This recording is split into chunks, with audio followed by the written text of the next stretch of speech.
Obrigado, Ramon. Obrigado pela introdução e é recíproco né, o prazer de estar aqui e de, né, ajudar o mestre a cumprir esse propósito de a gente compartilhar conhecimento para ter uma vida e né, processos de trabalho muito melhores, muito mais divertidos, né, mais competentes, que é isso que a gente busca aí no dia a dia. Eu escolhi estar nessa trilha de ferramentas e frameworks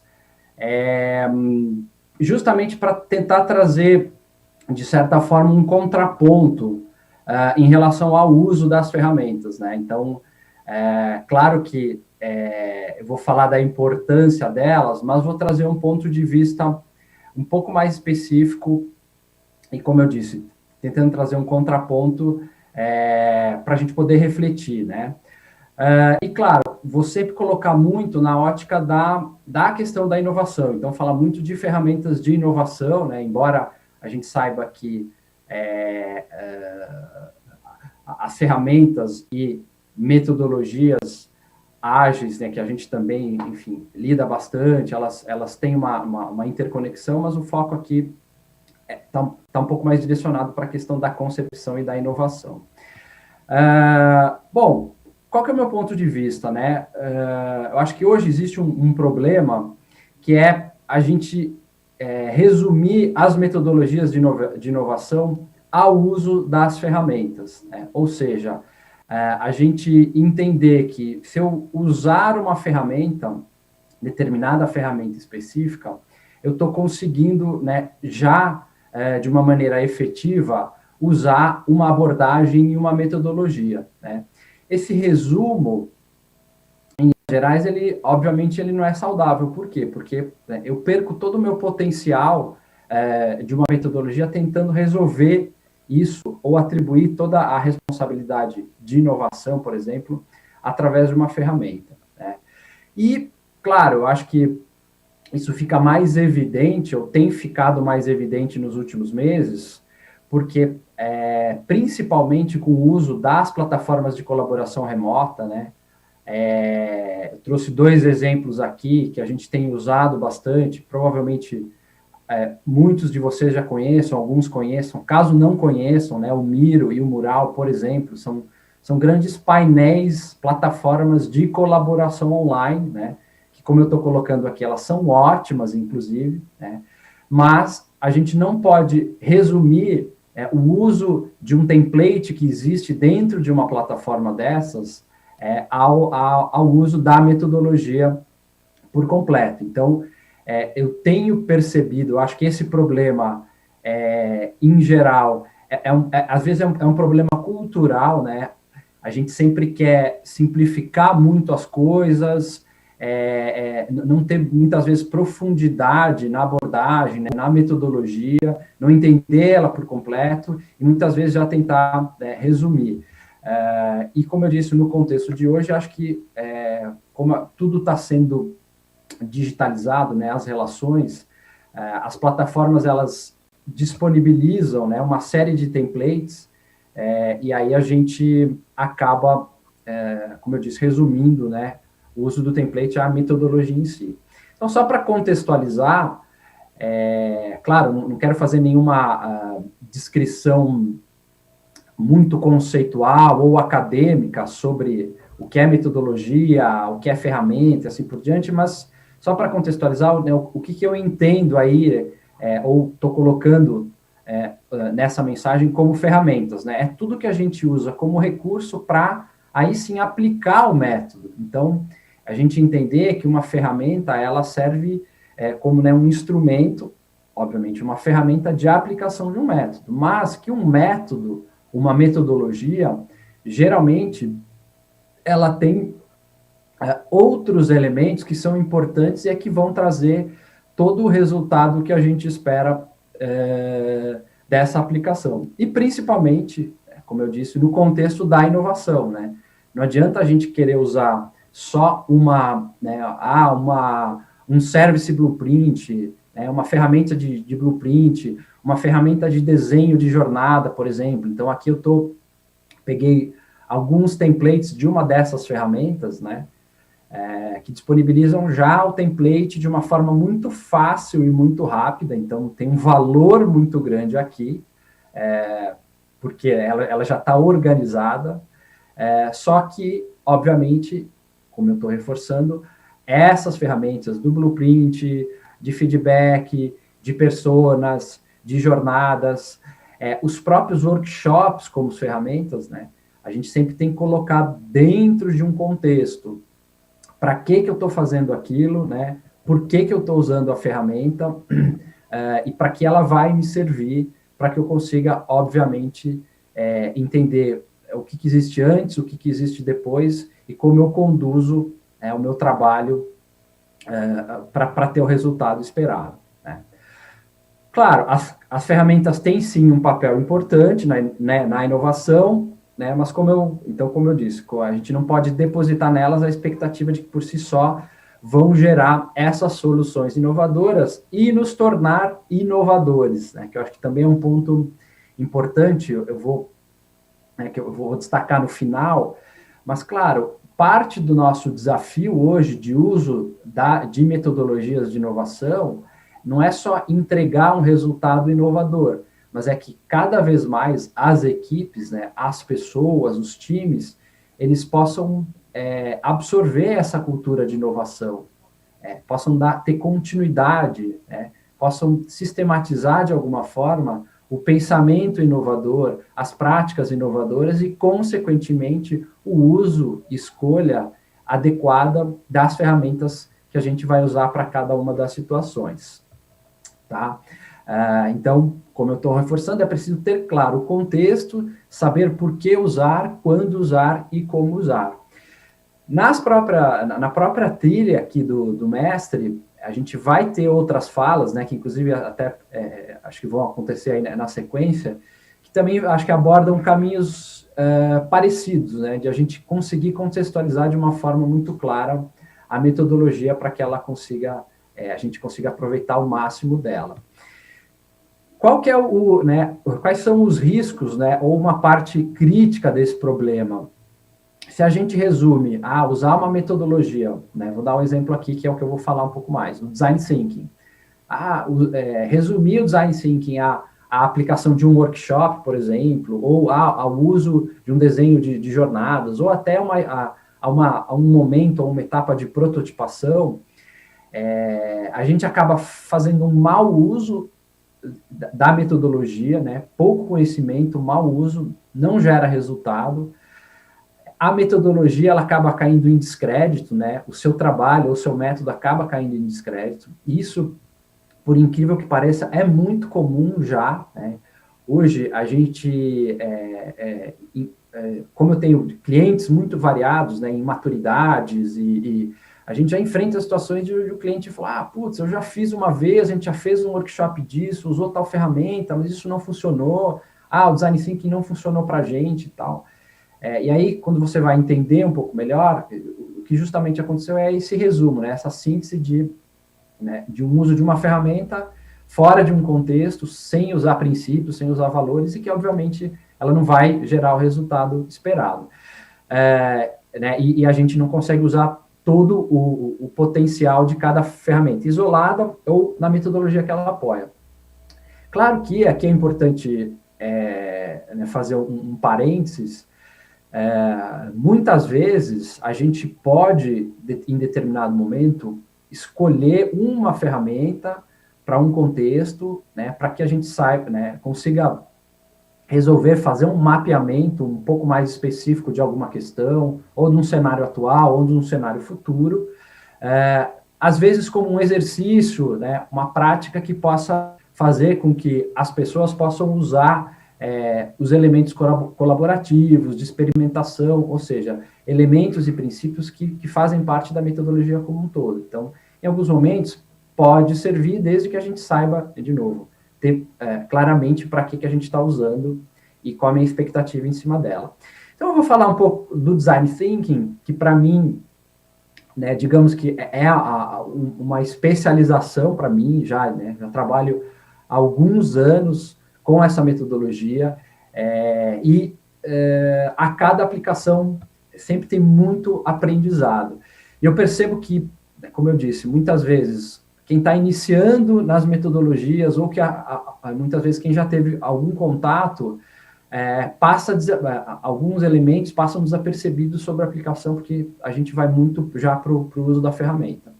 Então, aspectos que são muito importantes e que a gente muitas vezes esquece, eu vejo nos próprios artigos, ou até em alguns cursos que passam com pouco destaque ou pouco reforço para essas questões que são muito subjetivas, né? Mas no Design Thinking, por exemplo, as decisões são centradas no ser humano. Então, a gente tem uma série de ferramentas, né, e de valores que estão conectados a isso. Mas eu preciso saber que, o princípio do meu trabalho é esse, é centrado no ser humano, é centrado em comportamento. Questionar as questões, né? Essa história do pensamento abdutivo. Existem uma série de ferramentas que nos ajudam a ter esse pensamento abdutivo, mas se eu não sei, né, que eu preciso estimular esse pensamento que não é lógico, eu não sei que ferramenta escolher, e muitas vezes eu até posso usar uma ferramenta que está estimulando isso, mas eu não estou entendendo por quê, né? Construir para pensar, então, a questão da experimentação e da prototipação, ela é também muito importante, e a questão da iteração, que são aspectos que permeiam, né, o trabalho de inovação do Design Thinking.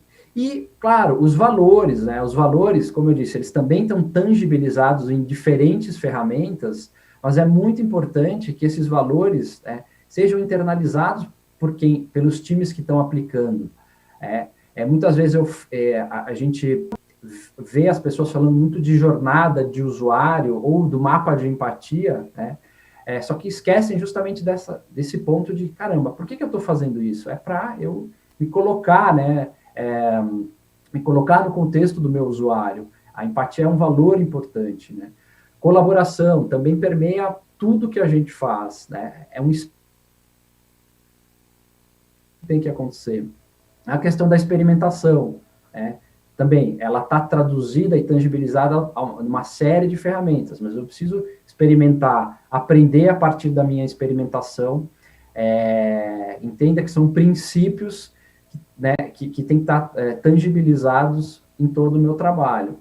Pilares também muito importantes, né? Não adianta, por exemplo, eu querer aplicar uma ferramenta se eu não tenho um bom ambiente para essa aplicação, né? Tanto o ambiente físico quanto o ambiente virtual agora, né? Ambiente é uma parte importante para o trabalho, essa preparação, né, para que efetivamente a ferramenta ela possa funcionar. A questão da multidisciplinaridade, que também a gente hoje escuta muito, mas muitas vezes com um apontamento ou com uma divisão não tão correta. Por que é importante, né, os times multidisciplinares, essa multidisciplinaridade de visões diferentes, para que no trabalho colaborativo de cocriação eu consiga efetivamente potencializar pontos de vista, né, para que cada um, né, possa colidir e a gente poder gerar ideias ou soluções que sejam mais inovadoras, né? E, claro, a questão da abordagem, que é esse desenho que vocês estão vendo aqui, são justamente os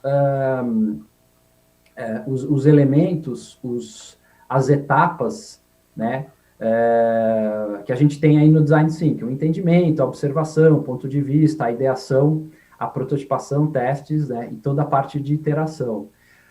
Muitas vezes eu percebo que a percepção em relação ao Design Thinking o Design Thinking é isso aí, né, são essas etapas. Legal, isso é uma parte, né, isso é um pilar importante, que é a abordagem que a gente usa, mas o Design Thinking, né, se ele não está envolto das camadas de empatia, né, das mudanças de pensamento, das mudanças de comportamental, das criações dos ambientes, né, o uso dessas ferramentas ela pode ter pouco sentido, né, ou pouca efetividade. Então, o que é muito importante pensar? Quais são os princípios e valores, né? Quais são elementos que devem constar como práticas, e aí sim, que ferramentas eu posso usar para que o método possa ser estabelecido. E, claro, né, o porquê que eu acho que o problema ele tem um peso grande, né? Não preciso ficar transcorrendo ou me aprofundando muito, mas a gente sabe que o cenário hoje pede transformação, pede inovação. A inovação que antes ela estava reduzida a uma área, um departamento ou aos ciclos muito longos, ela tem que estar acontecendo no nosso dia a dia, né? Então, eu digo que não há mais espaço para ações vazias e que não encarem de frente esses desafios de inovação, que é de fato a gente criar algo realmente novo e que consiga gerar valor, tá? Isso é inovação, é quase que a definição da inovação, pelo menos no meu ponto de vista. Tem que ser novo e tem que gerar valor. Essas ações que são engraçadinhas, que são bacanas, que usam uma tecnologia por usar, isso não é inovação, né? Não agrega, não engaja, não gera serviço, não gera valor. Criar condição para a inovação acontecer, então, as abordagens, os métodos, na metodologia, o próprio Design Thinking, ele trabalha muito nisso, né? Como é que eu crio ambiente, como é que eu vou criando uma condição para que a inovação ela possa ir emergindo, né? Tanto nas etapas de descoberta, de mapeamento, de experimentação, então passa pela lente que eu vou usar para fazer a leitura de informações, para ter o pensamento aditivo, para fazer a experimentação. E óbvio, né, a gente aplica a metodologia para que a gente consiga fazer isso com continuidade, né, que seja sustentável no sentido de continuidade. Não adianta eu também ter uma empresa, né, uma agência ou uma área que seja inovadora, só que ela inovou uma vez no ano e depois nunca mais inovou, né? Eu preciso tornar isso sustentável, eu preciso colocar isso como uma cultura, de fato, de inovação. Por isso que o contexto da metodologia, princípios, valores, são tão importantes ou tem o mesmo peso que o uso das ferramentas em si. Bom, esse era o meu recado, consegui ser bastante objetivo aqui. Deixo o meu contato aqui do LinkedIn, eu acho que é o contato mais resumido, mais fácil para a gente se conectar. Se vocês tiverem, então, alguma dúvida em relação a algum ponto que eu coloquei, né, independente do grau de maturidade ou de conhecimento em relação à metodologia, a metodologias de uma forma geral, mas principalmente em relação ao Design Thinking, ao que vocês já percebem, ou quiserem trocar um pouco de ideia de como é que está esse contexto de vocês, porque esse problema tem acontecido, a percepção ou interna nas agências ou do cliente, ela também ela acaba sendo reduzida. Vamos trocar ideia, né? Podemos tirar aí algumas dúvidas, porque eu acho que é um elemento muito importante para a gente ter condição de, como eu disse, aproveitar ao máximo do poder de transformação que essas metodologias têm, né? Gerar produtos inovadores, soluções, campanhas, conceitos, serviços digitais inovadores, mas que elas possam trazer consigo uma carga de transformação no nosso modo de pensar, no nosso modo de se organizar, que eu acho que aí sim a gente está usando todo o potencial de uma metodologia e com a escolha certa de cada uma das ferramentas. Muito obrigado pela atenção. Nos vemos por aí, inovando e transformando esse mercado. Um abraço a todos. Demais, Renato. Obrigado demais pela tua palestra, sempre muito, acima de tudo, provocadora, né? Para trazer esse olhar diferente para o Design Thinking, que você é tão especialista. E aí eu queria fazer uma pergunta para você, como você é professor também do nosso curso, né? De cultura de gerenciamento de projetos para o mercado publicitário, é idealizador do curso também, né? Coordena o curso aqui no Instituto Mestre GP, e você traz uma visão do Design Thinking muito alinhada aos desafios da própria gestão, né? Como isso no final é importante, a gente também ter essa mentalidade inovadora quando a gente pensa nos modelos de gestão.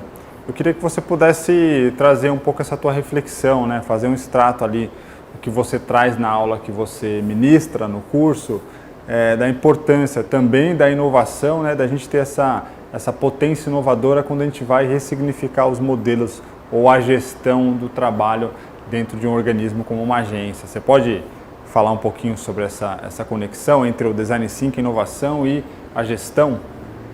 Claro, claro. Realmente, no curso, eu acho que tem dois pontos, né, de associação que eu acho que são importantes a gente ter em mente e acompanhar. O primeiro deles é entender que né, os profissionais, né, ou os gestores de projeto, né, ou os líderes de projeto, acho que justamente por ter facilidade e mais familiaridade em usar metodologias, conhecer e usar metodologias, eu acho que a gente tem, de fato, né, um papel muito importante para trazer essas abordagens, né, o design thinking, né, as metodologias de inovação para o contexto das agências, né?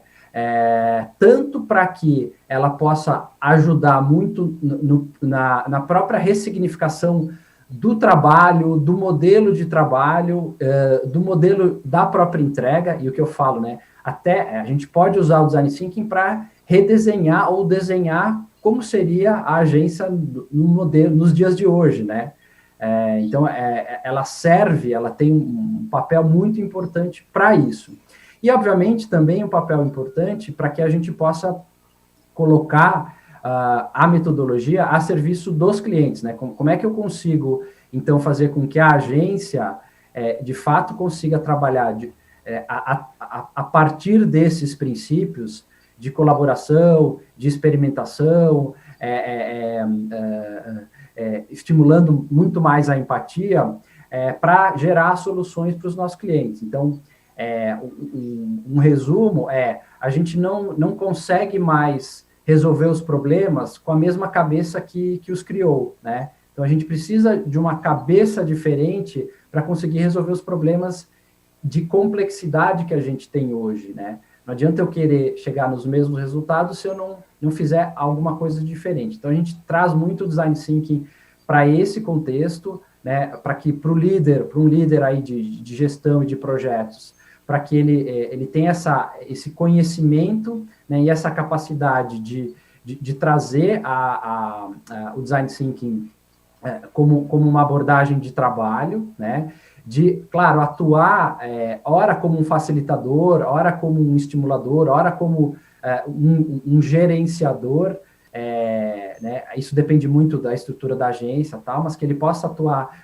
como esse estímulo e que, obviamente, a agência possa encontrar, claro, seguindo aí os princípios, os métodos, um modelo original para trabalhar, para usar aquela metodologia, né?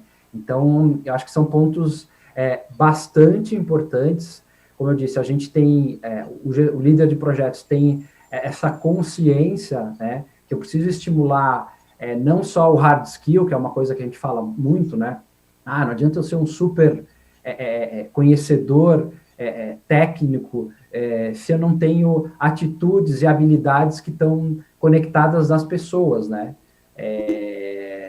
Então, o papel e essa conexão, ela está muito ligada a isso, a gerar essa transformação. Por isso a importância de pensar muito os princípios, os valores e o contexto de uma metodologia dentro de uma agência. Legal, legal demais, Renato. Obrigadíssimo de novo aqui pela tua palestra, pela tua contribuição, pelo compartilhamento aí de conhecimento que você fez aqui no fórum. Muitíssimo obrigado e daqui a pouco, pessoal, a gente volta com a nossa programação. Até mais!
O estresse só existe quando as coisas estão fora de controle. Conheça o HunHunnit, uma ferramenta de gestão que te ajuda a organizar o fluxo de trabalho da equipe e a mensurar o tempo que ela investe nos projetos e clientes. Não perca tempo nem dinheiro. Use uma ferramenta profissional e tenha paz de espírito.